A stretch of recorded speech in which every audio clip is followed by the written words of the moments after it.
آپ کو میں نے پیغمبروں کی ترتیب بتائی تھی. سب سے پہلے آدم علیہ السلام, شیث علیہ السلام, پھر کہا جاتا ہے کہ ادریس علیہ السلام, پھر نوح علیہ السلام. تو نوح علیہ السلام کا شمار بھی قدیم پیغمبروں میں ہوتا ہے.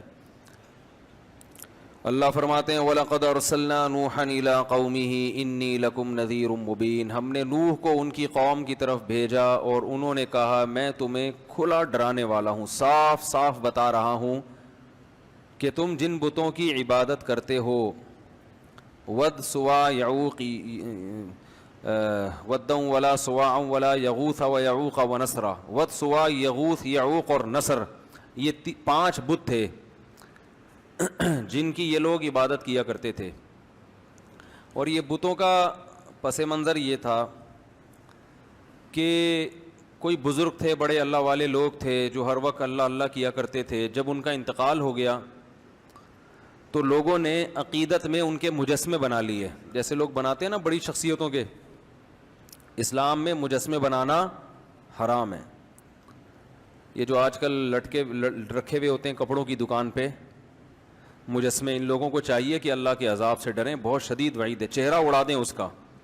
بھئی آپ نے اپنی پروڈکٹ بیچنی ہے تو شکل دکھانے کی کیا ضرورت ہے؟ تو وہ چہرہ اڑا دیں پھر بے شک ٹھیک ہے, یا چہرہ مسخ کر دیں, ایسے ناریل جیسا گول سر اوپر رکھا ہوا اڑا کے, آنکھ ناک کان نہ بنا ہوا ہو. تو 5 بت تھے جو اصل میں بزرگ تھے, تو ان کی یادگاروں کے طور پر انہوں نے بت بنا لیے. تو شروع میں تو صرف یہ یادگاریں تھیں, آہستہ آہستہ ان کی عبادت بھی شروع ہو گئی. پھر یہ نظریہ آ گیا کہ اللہ تعالیٰ نے ان بزرگوں کو بھی اختیارات دیے ہیں. میں نے ایک بیان کیا تھا کہ اللہ نے اپنے نبی کو اختیارات نہیں دیے ہیں. تو ایک صاحب نے کمنٹس کیے تھے کہ توہین, کہ یہ شخص پیغمبر کی کیا کر رہا ہے, توہین. یہ سمجھتا ہے کہ پیغمبر بھی اس جیسے ہیں, معاذ اللہ, جیسے اس کو اختیار نہیں ہے تو پیغمبر کو بھی اختیار نہیں. تو یاد رکھو سب شرک جب بھی شروع ہوا ہے نا تو یہیں سے شروع ہوا ہے کہ اللہ نے, یار یہ آواز صحیح نہیں ہے, مزہ نہیں آ رہا, اس کو تھوڑا سا بڑھائیں یار, کہ اللہ تعالیٰ نے پیغمبروں کو, اپنے نیک لوگوں کو اختیارات دیے ہیں. اولاد ہے, بارش ہے, ہم ان سے بھی مانگ سکتے ہیں. تو پیغمبر کو جو مقام اور فضیلت حاصل ہے وہ اختیارات کی وجہ سے نہیں ہے, وہ اس لیے کہ آپ اللہ کا پیغام لوگوں تک پہنچا رہے ہیں. دیکھو امریکہ کا سفیر یہاں پر آئے گا تو اس کی ایک ویلیو ہوگی نا, اس لیے تھوڑی کہ وہ فیصلہ بھی کر سکتا ہے, فیصلہ وہ نہیں کرے گا, فیصلہ تو حکومت کرے گی, لیکن اس کی کوئی عزت کیوں دی جائے گی؟ بھائی امریکہ کا سفیر ہے, اس کی توہین امریکہ کی توہین سمجھی جائے گی. جتنا بڑا ملک ہوگا اس کے سفیر کی عزت بھی اتنی ہی زیادہ. تو اللہ سب سے بڑا ہے تو اللہ کے سفیر کی ویلیو بھی سب سے زیادہ ہے. تو اللہ تعالیٰ نے یہ مقام دیا ہے محمد صلی اللہ علیہ وسلم کو. تو انہوں نے 5 بتوں کی عبادت شروع کر دی. عبادت کا مطلب ان سے مانگنا کہ یہ دیتے ہیں, اللہ کے دینے سے دیتے ہیں. عطائی, وہ عطائی اور ذاتی کا فرق میں ڈال کے نا, کہ یہ عطائی ہے, ان کے پاس اللہ کا عطا کردہ بہت کچھ ہے, تو یہ لوگوں کو کیا کرتے ہیں, وہ دیتے ہیں لوگوں کو. تو پہلی دفعہ نوح علیہ السلام وہ پیغمبر تھے جو دنیا میں شرک کو ختم کرنے کے لیے آئے. اس سے پہلے لوگوں میں شرک نہیں تھا, بدعملی تھی, بدعملی, اس کو ٹھیک کرنے کے لیے پیغمبر آتے تھے. لیکن شرک کو ختم کرنے کے لیے جو پہلے پیغمبر دنیا میں آئے, بھائی ایک بندہ نا یہاں آ کے بیٹھ جایا کرے, دیکھتا رہے ٹوں ٹاں پی پاں, جب ہو رہا ہے اس کو سیٹنگ پہ لیا. تو وہ بیچارہ وہ کیمرہ بھی سنبھال رہا ہے, وہ بٹن کسی اور کے حوالے کر دے نا, اور جس کے حوالے بٹن ہو خود اس پہ بھی ایک بٹن لگا ہوا ہو اس کو سیٹ کرنے کے لیے. تو 5 جو حضرت نوح علیہ السلام آئے, اور قرآن کے مطابق 950 سال نوح علیہ السلام نے قوم کو دعوت دی. اس سے پتہ چلتا ہے کہ لوگ اپنی جو خاندانی پرمپرائیں ہیں ان کو چھوڑنے کے لیے تیار نہیں ہوتے, کہ ہمارے باپ دادا کا نظام, ہمارا کلچر اس کو قبول نہیں کرتا. ایکچولی معذرت کے ساتھ, یہ جو میں شادیوں پہ رٹے لگاتا رہتا ہوں نا, اس کو بھی پتہ ہے آپ کیوں قبول نہیں کرتے, کہ ہمارا کلچر قبول نہیں کرتا. دلائل کی دنیا میں آپ کے پاس کوئی جواب نہیں ہے. طنز بھی کرتے ہیں, سب کچھ کرتے ہیں, لیکن بس کلچر قبول نہیں کرتا. تو ساری فساد کہاں سے آتا ہے؟ اچھائیاں بھی کلچر سے آتی ہیں, لیکن برائیاں بھی کلچر سے آتی ہیں. تو ہمیں یہ دیکھنا چاہیے کہ جو کلچر کی اچھی چیزیں ہیں ان کو اڈاپٹ کرنا چاہیے, جو بری چیزیں ہیں. اب دیکھو آج ایک ہندو لڑکی, پھر ماشاءاللہ میسج آیا, کسی نے مجھے, عثمان بھائی نے رابطہ کرایا کہ انڈیا میں ایک ہندو ہے, مسلمان ہوئی ہے گھر کے اندر. میں سمجھا تو کوئی آدمی ہے, تو میں نے بڑا اپریشیٹ کیا اس کو, واٹس ایپ پہ اس کو میسج بھیجے. وہ چھپ کے روزے رکھ رہا ہے, چھپ کے نمازیں پڑھ رہا ہے, سارا گھرانہ ہندو. بعد میں اس نے بتایا کہ میں لڑکی ہوں. عورت کے لیے, ایک لڑکی کے لیے کتنا مشکل کام ہے اپنے خاندان سے بغاوت کرنا. تو کیسے ہمت دی اللہ نے, لیکن چھپ کے روزے اور چھپ کے نمازیں, چاروں طرف ماحول ساتھ نہیں دے رہا. لیکن بات سمجھ میں آ گئی کہ بھئی ہم ان پتھروں کے بنے ہوئے بتوں کو کیوں پوجیں, یہ کیا لگتے ہیں ہمارے, یہ کیا لگتا ہے ہمارے. عجیب بات ہے, آپ کو کوئی آپ کے گھریلو معاملات میں دخل اندازی دے, آپ کو برا لگے گا نا. کوئی بندہ آئے جو آپ کا بڑا دوست ہو, کہ اور بھائی بتاؤ بھابھی آج کل تمہارے ساتھ سیٹ چل رہی ہیں, آپ بولیں گے کہ تو میرا کیا لگتا ہے بھائی, یا تو میں نے تیرے ساتھ شیئر کیا ہو اپنے گھریلو معاملات, پھر تو مجھ سے پوچھے تو ٹھیک ہے, تو خام خواہ میں آگے پوچھ رہا ہے بھابھی واپس آ گئی ہیں ٹھیک ہے, تو آپ کہیں گے بھائی تو میرا کیا لگتا ہے جو تم مجھ سے اتنی ڈیٹیل میں پوچھ رہا ہے. تو ایک انسان, اس سے کے سامنے آدمی اپنے گھریلو حالات شیئر نہیں کرتا, اور اگر وہ خود سے دلچسپی لے تو غصہ ہو جاتا ہے. تو انسان کی تو پھر بھی ایک ویلیو ہے. تو جن بتوں کو آپ نے اپنے ہاتھوں سے بنایا وہ تو انسان سے بھی کم ہیں. ان کے سامنے اپنے سارے راز فاش کر دینا کہ میں نے یہ کیا تھا, بھگوان میرے یہ معاف کروا دو, میرے آج کل پیسے نہیں ہیں جیب میں, پیسے دلوا دو. تو ساری اپنی ذاتی پرسنل باتیں اس کے ساتھ شیئر کرنا, یہ تو میرے بھائی اور بھی زیادہ غلط بات ہے نا, تو بہت ہی بری بات. آپ بھگوان سے بولا کرو تو میرا کیا لگتا ہے بھائی, جو میں تجھے اپنے دکھڑے سناؤں, تو لگتا کیا ہے ہیں بھائی, تجھے تو کمپنی نے بنایا ہے. بس زیادہ نہیں بولوں گا میں. وہ ایک ہندو کا, ایک اور ہندو کا فون آ رہا ہے, وہ ہندو ہی ہے, وہ کہہ رہے یار آپ مذاق اڑاتے ہو ہندو مذہب کا. میں نے مذاق تو نہیں اڑایا بھائی کبھی. خیر, تو اللہ ہدایت دے, عقل سلیم عطا فرمائے. تو نوح علیہ السلام نے 950 سال دعوت دی ہے, 40-50 سے زیادہ لوگ ایمان نہیں لائے, 40-50. اور دن میں بھی پکارا, رات کو بھی پکارا, ربی انی دعوت قومی لیلا و نہارا. دن میں بھی گیا, رات کو بھی گیا. اور کیا ہو گیا تھا کہ دیکھ کے نا آنکھوں میں, کانوں میں انگلیاں ڈالنے لگے تھے لوگ. اس وقت عمریں لمبی ہوتی تھیں لوگوں کی, قد بھی بڑے لمبے ہوتے تھے. نبی صلی اللہ علیہ وسلم نے فرمایا آدم علیہ السلام کا قد 60 گز تھا. 60 گز کتنا ہوگا بھائی, یہاں سے وضو خانے تک.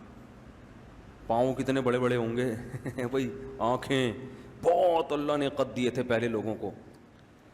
انلزمکموہا وانتم لہا کارہون ویا قوم لا اسألکم علیہ مالا. اے میری قوم, میں اس تبلیغ پر تم سے پیسے نہیں لے رہا. پوری قوم کی مخالفت مول لے کر 900 سال ہو گئے مخالفت کی ہے, تو یہ بھی تو میرے برحق ہونے کی علامت ہے. مجھے کیا مل رہا ہے اس سے؟ 900 سال کا عرصہ ہو گیا اور میں تم سے کوئی اجر نہیں لے رہا. پوری قوم سے میں نے ٹکر لی ہوئی ہے. وَمَا بِطَارِدِ الَّذِينَ آمَنُوا. رہا یہ مسئلہ کہ ان غریبوں کو اپنی مجلس سے نکال دوں, تو ما انا بطارد, یہ میرے لیے ممکن نہیں ہے, یہ نہیں ہو سکتا. چاہے سارے کافر ہو کے مر جاؤ, جو ایمان لانے والا ہے اس کو میں اپنی مجلس سے نکال دوں غریب یا مسکین ہونے کی بیس پہ, یہ میرے لیے ممکن نہیں ہے. انہم ملاقو ربہم, یہ بھی کل اپنے رب سے ملاقات کریں گے. ان کے اعمال کا بھی ان کو بدلہ دیا جائے گا, تمہارے اعمال کا بھی تم کو بدلہ دیا جائے گا. اللہ کی نظر میں امیر اور غریب کا فرق نہیں ہے. اور آگے کہنے لگے من ینصرنی من اللہ ان طردتہم. اگر میں نے ان کو دھتکار دیا, مجلس سے منع کر دیا, تو بتاؤ تم اللہ کے عذاب سے مجھے بچا سکتے ہو؟ پھر اگر گارنٹی دو, ٹھیک ہے نا, پھر میں اللہ سے پوچھوں گا کہ یہ بچا سکتے ہیں, تو اللہ بتائے گا ہاں بچا سکتے ہیں, تو ٹھیک ہے. کون بچائے گا بھائی مجھے؟ رہا یہ مسئلہ کہ میں تمہاری طرح کا انسان ہوں, تم یہ کہتے ہو, تو میں نے کب دعویٰ کیا ہے کہ میں تم سے ہٹ کر کوئی انسان ہوں؟ میں نے یہ دعویٰ بولو بھائی کیا ہی نہیں ہے. ولا اقول لکم عندی خزائن اللہ, میں یہ دعویٰ نہیں کرتا کہ میرے پاس اللہ کے خزانے ہیں, نہیں ہے میرے پاس خزانے. ولا اعلم الغیب, اور نہ میں غیب کی خبریں جانتا ہوں. ولا اقول انی ملک, نہ میں نے یہ دعویٰ کیا کہ میں فرشتہ ہوں. ولا اقول للذین تزدری اعینکم لن یؤتیہم اللہ خیرا, اور جن لوگوں کو تم ذلیل سمجھ رہے ہو ان غریبوں کو, ان کے بارے میں کبھی یہ دعویٰ ہی نہیں کرتا کہ اللہ ان کو جنت میں داخل نہیں کرے گا, یا یہ واقعی ذلیل لوگ ہیں. یہ تو تمہاری رائے ہے, میں اس رائے سے متفق نہیں ہوں. تو میں جو دعویٰ کر رہا ہوں نا اس پہ کوئی اعتراض کرو. جو دعوے میں نے کیے ہی نہیں ہیں وہ میرے مقابلے میں کیوں پیش کر رہے ہو بھائی؟ قالوا یا نوح قد جادلتنا, 950 سال جب اس اکھاڑ پچھاڑ میں گزرے ہیں نا, ہر وقت یہی باتیں, وہ یہ کہہ رہے ہیں, وہ یہ کہہ رہے ہیں, وہ یہ کہہ رہے ہیں. 950 سال جب گزر گئے تو قوم کہنے لگی قد جادلتنا فاکثرت جدالنا, اے نوح ہمارا تیرا جھگڑا بہت لمبا ہو گیا ہے اور یہ بہت طول پکڑ گیا ہے, اب اس کو ختم کر دینا چاہیے, اس جھگڑے کو, اب اس جھگڑے کو ختم کر دینا چاہیے. کیسے؟ فاتنا بما تعیدنا ان کنت من الصادقین, جس عذاب کا تو وعدہ کرتا ہے نا اب وہ عذاب لے آ. ہم تو ایمان لانے والے نہیں ہیں, تو اپنی دعوت میں لگا رہے گا, ہم انکار کرتے رہیں گے. یعنی گویا بزبان حال یہ کہنا چاہ رہے ہیں کہ آپ کا بھی ٹائم ویسٹ ہو رہا ہے اور ہمارا بھی ٹائم ویسٹ. خام خواہ کی جنگ ہے جس کا نہ کوئی سر نہ کوئی پیر. تو اب ایسا کرو کہ آر یا پار, اگر تو عذاب لے آ تو سچا, تو نہیں لا سکا تو اس کا مطلب معاذ اللہ تو جھوٹا ہے. نوح علیہ السلام نے کیا کہا؟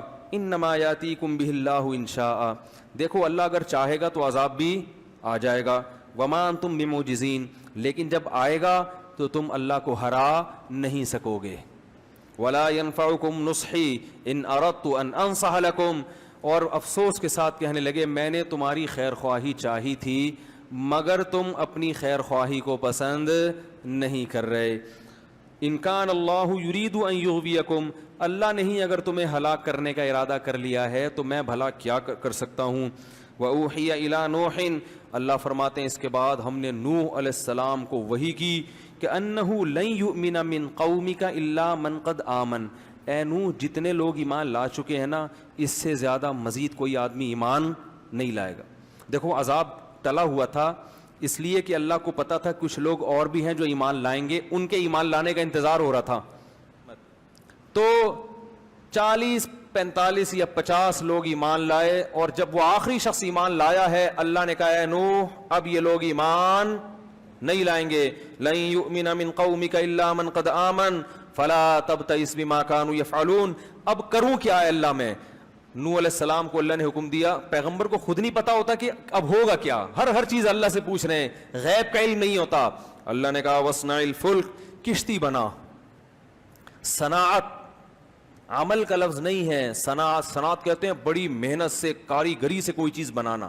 کشتی بنا بِأَعْيُنِنَا, ہماری نظروں کے سامنے, ہماری آنکھوں کے سامنے, یعنی بالکل ہماری نگرانی میں ہم بتائیں گے کون سا پھٹا کہاں جوڑنا, کیونکہ نوح علیہ السلام کو کشتی بنانا تھوڑی جانتے تھے.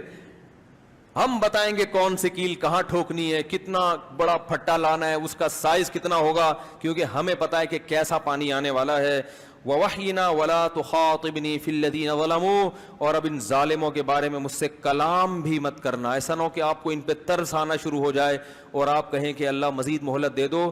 آپ کو اب ان کے حق میں دعا کرنے کی اجازت نہیں ہے.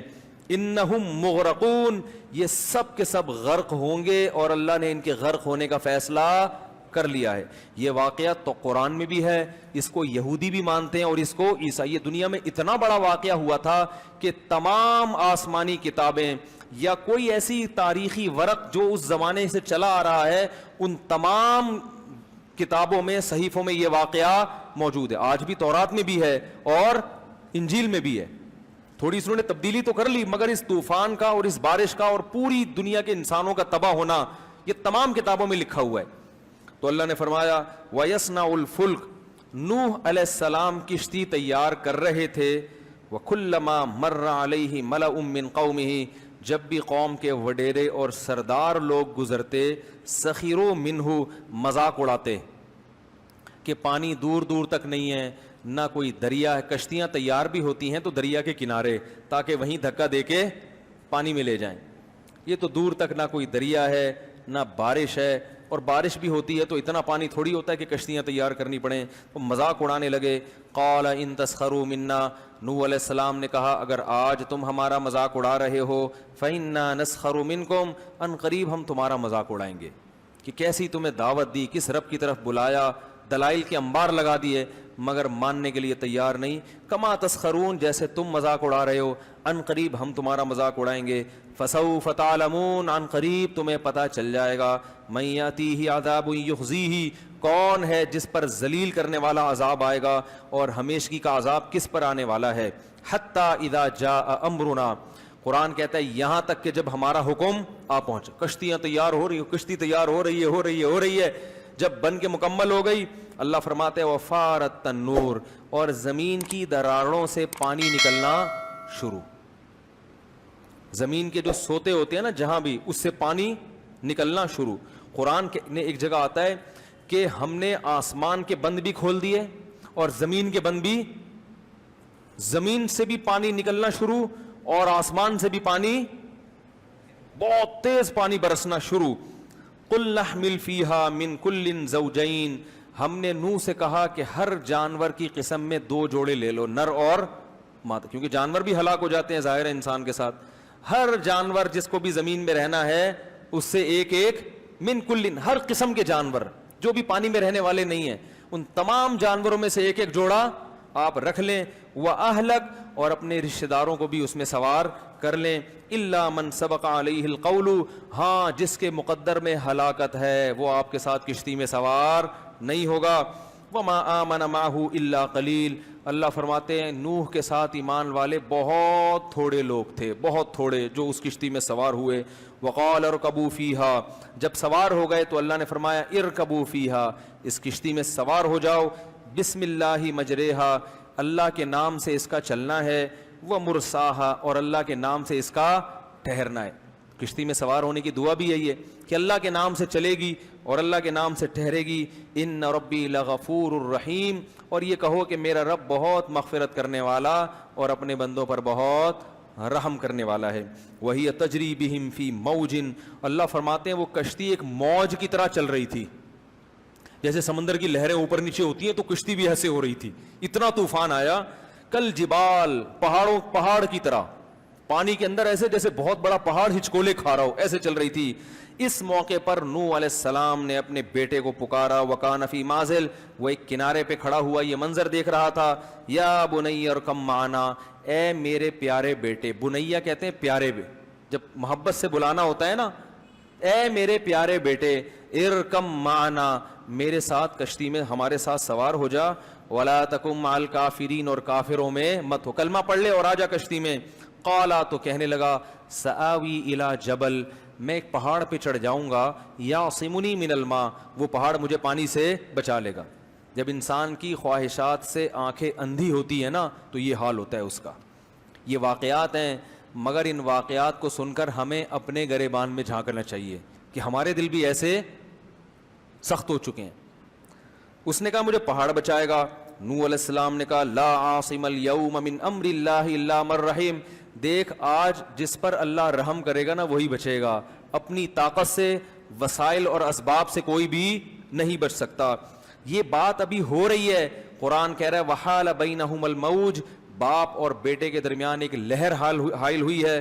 فکان من المغرقین، اور نوح علیہ السلام کے بیٹے کو لے کر اس نے پانی میں غرق کر دیا. قرآن میں دوسری جگہ آتا ہے اغرقوا فادخلوا نارا، پوری قوم غرق ہوئی اور آگ میں داخل. یہ قبر کا عذاب ہے. اس سے یہ بھی پتہ چلتا ہے کہ قبر کے عذاب کے لیے قبر میں دفن ہونا ضروری. لوگ کہتے ہیں نا قبر میں دفن نہیں ہوں گے تو کہاں سے عذاب ہوگا. تو اللہ کہہ رہا ہے سمندر پانی میں غرق ہوئے اور داخل کہاں ہوئے؟ آگ میں. آپ ایئر کنڈیشن کمرے میں سو رہے ہو اور خواب میں آگ میں جل سکتے ہو کہ نہیں جل سکتے؟ تو خواب کی مثال بھی، برزخ کی مثال بھی خواب کی طرح ہے.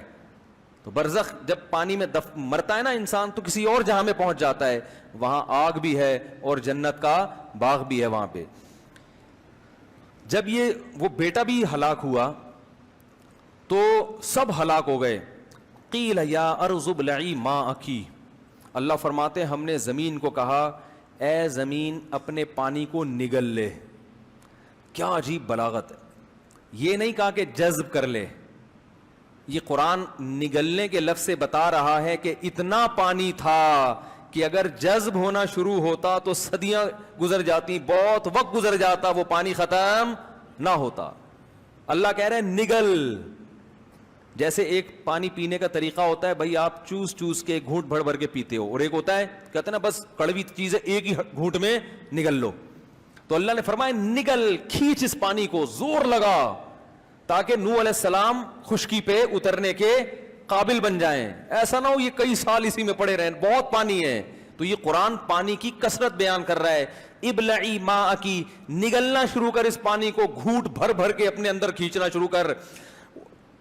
ویا سماء اقلعی، اور اے آسمان اس پانی کو اکھاڑ دے. اکھاڑنے کا لفظ، پانی آسمان پہ چپکا ہوا تھوڑی ہوتا ہے جو اکھڑے، وہ تو بادلوں میں ہوتا ہے. یہ بھی بلاغت ہے کہ جیسے شیٹرنگ ہو نا، اور وہ جب مکمل ہو جائے تو ایک ایک پھٹے کو اکھاڑا جاتا ہے، وہ اتنی مضبوطی سے چھت سے چپکا ہوا ہوتا ہے کہ اس کو اکھاڑا جاتا ہے. تو اللہ فرماتے ہیں اتنی کثرت سے پانی تھا کہ اگر ہم آسمان کو حکم دیتے نا کہ تھم جا، تو تھمتے تھمتے بھی کئی سال لگا دیتا. ہم نے کہا اکھاڑ کے اپنا کنیکشن پانی سے منقطع کر دے، اکھاڑ دے اس کو، طاقت اور قوت کے ساتھ اس کو دھکیل کے ختم کر دے، کیونکہ بہت وقت لگے گا. اتنا پانی برس رہا تھا. یہ سب بلاغت ہے، بلاغت بات کو سمجھانے کے لیے کہ پانی کی کثرت کتنی زیادہ تھی. وَيَا سَمَاءُ اقْلِعِي وَغِيضَ الْمَاءُ، اللہ فرماتے ہیں اس طرح سے ہم نے پانی کو خشک کر دیا. وَقُضِيَ الْأَمْرُ، اور جو کام اللہ نے جس کا فیصلہ کیا تھا وہ فیصلہ اللہ نے چکا دیا. وَاسْتَوَتْ عَلَى الْجُودِي، اور جودی ایک پہاڑ تھا جہاں نوح علیہ السلام کی کشتی ٹھہر گئی. وَقِيلَ بُعْدًا لِلْقَوْمِ الظَّالِمِينَ، اور اللہ کی طرف سے کہا گیا لعنت ہو ان ظالموں پر. تو اللہ نے فرمایا جب وہ پہاڑ پر ٹھہری ہے، وَنَادَى نُوحٌ رَبَّهُ، نوح علیہ السلام نے اپنے رب کو پکارا. قال رب ان ابنی من اہلی، اے اللہ میرا بیٹا ہلاک ہو گیا، وہ تو میرا رشتہ دار تھا، میرے اہل میں سے تھا، اور تو نے وعدہ کیا تھا کہ میرے اہل و عیال میں سے کسی کو ہلاک نہیں کرے گا. اللہ نے کہا یا نوح انہ لیس من اہلک، وہ تیرے اہل میں سے نہیں تھا. انہ عمل غیر صالح، اس کا عمل ٹھیک نہیں تھا. اور پھر اللہ نے تنبیہ کی کہ مجھ سے دوبارہ ایسا سوال مت کرنا. نوح علیہ السلام نے اللہ سے استغفار کیا. اس کے بعد اللہ نے کہا یا نوح اہبط بسلام منا. اب پوری زمین میں اس وقت آبادی بھی ظاہر ہے کم ہوگی، اتنی تو نہیں ہوگی جتنی آج ہے، لیکن بہت بڑی خلقت ہلاک ہوئی ہے. تو نوح علیہ السلام اکیلے ان 40-50 آدمیوں کے ساتھ، باقی ساری انسانیت کیا ہو گئی؟ ہلاک. تو اللہ نے نوح علیہ السلام سے کہا اہبط، اس پہاڑ پہ اتریں، آپ اس سے نیچے اتریں. بسلام منا، میری طرف سے سلامتی، و برکات، اور برکتوں کے ساتھ. علیکا، یہ برکتیں آپ پر بھی ہوں گی اور ان امتوں پر بھی جو آپ کے ساتھ ہیں، ان قوموں پر بھی جو آپ پر ایمان لانے والے لوگ ہیں، جو آئندہ نسل میں، سب پر اللہ کی طرف سے برکتیں. وَأُمَمٌ سَنُمَتِّعُهُمْ، لیکن کچھ وقت کے بعد پھر ایسی قوم آنے والی ہے جس کو میں دنیا کے فائدے پہنچاؤں گا، لیکن پھر ان کو بھی دردناک عذاب ہوگا. کچھ وقت تو یہ انسان تمیز سے چلیں گے، اس کے بعد پھر پیغمبر کی تعلیمات کو آہستہ آہستہ پھر وہی دنیا داری میں لگ جائیں گے. تو قرآن کہہ رہا ہے تلک من انباء الغیب، اے محمد صلی اللہ علیہ وسلم یہ وہ غیب کی باتیں ہیں، نوحیہا الیک، جو ہم آپ کو بتا رہے ہیں. ما کنت تعلمھا انت، یہ باتیں آپ بھی نہیں جانتے تھے، ولا قومک، اور نہ آپ کی قوم جانتی تھی. آپ عالم الغیب نہیں ہیں. من قبل ھذا، میرے بتانے سے پہلے آپ نہیں جانتے تھے. فاصبر، لہذا جیسے نوح نے 950 سال صبر کیا ہے، آپ بھی ان مشرکین کی تکلیفوں پر صبر کریں. ان العاقبۃ، کیسا پیارا اختتام ہو رہا ہے اس واقعے کے، اینڈ کتنا اچھا ہے. فاصبر، اے محمد آپ کو بھی کیا کرنا ہے؟ صبر کرنا ہے. کیوں؟ ان العاقبۃ للمتقین، انجام ہمیشہ اچھے لوگوں کا ہوگا. اس حالت کو نہ دیکھیں آپ، مکہ میں بلال پر پتھر رکھے جا رہے ہیں، خباب ابن ارت کو کوئلوں پہ لٹایا جا رہا ہے، اس کو نہ دیکھو، یہ دیکھو انجام کس کا اچھا ہوا. متقین وہ لوگ جو گناہوں سے بچتے ہیں انجام ہمیشہ انہی کا اچھا ہوتا ہے. دیکھو انگریزوں کی جوانی مت دیکھو, انگریزوں کا بڑھاپا دیکھا کرو. انجام مسلمان کا اچھا ہوتا ہے, جوانی انگریز کی اچھی ہوتی ہے, مگر وہ ساری جوانی کے مزے بڑھاپے میں کرکرے. کوئی محبت کرنے والا نہیں ہوتا, کوئی رونے والا نہیں ہوتا. روتے ہیں تھوڑا بہت, وہ بھی اولڈ ہاؤس سے اطلاع آ گئی کہ حضرت جی کا انا للہ ہو گیا ہے, چلو یار وہیں دفنا دو, دیکھ لیں گے, بہت کم. تو اللہ تعالیٰ فرماتے ہیں والعاقبۃ للم, اور بالفرض دنیا میں اچھا ہو بھی جاتا ہو, اصل تو کیا ہے؟ آخرت.